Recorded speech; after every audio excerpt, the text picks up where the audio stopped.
ನಮಸ್ಕಾರ Bengaluru, welcome back to my day 18 vlog. ಬೆಳಿಗ್ಗೆ ಎದ್ಬಿಟ್ಟು ಕಾಲೇಜ್ಗೆ ಹೋಗ್ತಾಯಿಲ್ಲ, ಕಾಲೇಜ್ ರಜೆ ಇವತ್ತು. ನನ್ನ ಫ್ರೆಂಡ್ ಫೋನ್ ಮಾಡ್ದ, ಊರಿಂದ ಬಂದವನೇ, ಬಾ ಕರ್ಕೊಂಡು ಹೋಗಿ ಬಾ ಅಂದ. ಅದಕ್ಕೆ ಹೋದೆ ಅವನ ಹತ್ರ. ಬ್ಲಾಗಿಗೆ ಬರೋಕ್ಕೆ ಭಯ ಬೀಳ್ತವನೆ. ಅವನ ಕರ್ಕೊಂಬರಕ್ಕೆ ಹೋದಾಗ ನಮ್ಮ ಬಾಸ್ ಕಾಣಿಸಿದ್ರು. ನಮ್ಮ ಬಾಸ್ ಗಾಯಲ್ಲಿ ಬಿಟ್ಟು ಅವನ ಕರ್ಕೊಂಡು ಹೋಗ್ತಿದ್ದೆ ಮನೆಗೆ. ನೋಡಿ ಹೆಂಗದಾನೆ, ನಮ್ಮ ಹೊಟ್ಟೆ ಎಷ್ಟು ಉರ್ಸ್ತಾವ್ರು.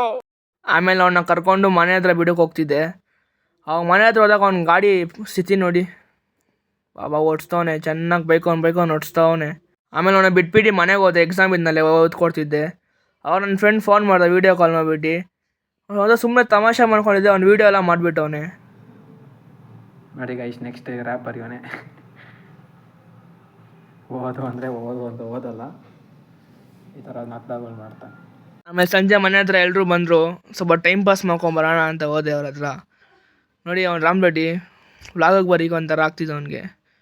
ನೋಡಿ ಪೋಸ್ ನೋಡಿ ಮಸ್ತಾಗಿ ಕೊಡ್ತಾನೆ ಪೋಸ್ಗಳಂತೂ.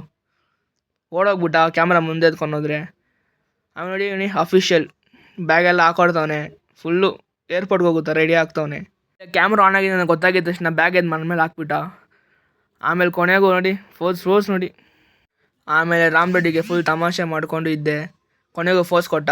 ಅವ್ನ ಹತ್ರ ಹೋಗಿದ ತಕ್ಷಣ ಓಡೋಗ್ಬಿಟ್ಟ. ಏನು ಮಾಡ್ತಾನೋ ಫೋನಲ್ಲಿ ಗೊತ್ತಿಲ್ಲ. ಆಮೇಲೆ ಅವನೇ ಕೊನೆಗೂ ಕ್ಯಾಮ್ರಾ ಹತ್ರ ಬಂದ, ಫೋಸ್ ಕೊಟ್ಬಿಟ್ಟು ಮನೆಗೆ ಹೋಗ್ತಾನಂದ. ಕೊನೆಗೆ ಮನೆಗೆ ಹೋಗ್ತಿದ್ರು. ನಾನು ಮನೆ ಟೈಮ್ ಆಯ್ತು, ಮನೆಗೆ ಹೋದೆ. ನಾಳೆ ವ್ಲಾಗ ಸಿಗ್ತೀನಿ ಎಲ್ಲರಿಗೂ, ಬಾಯ್.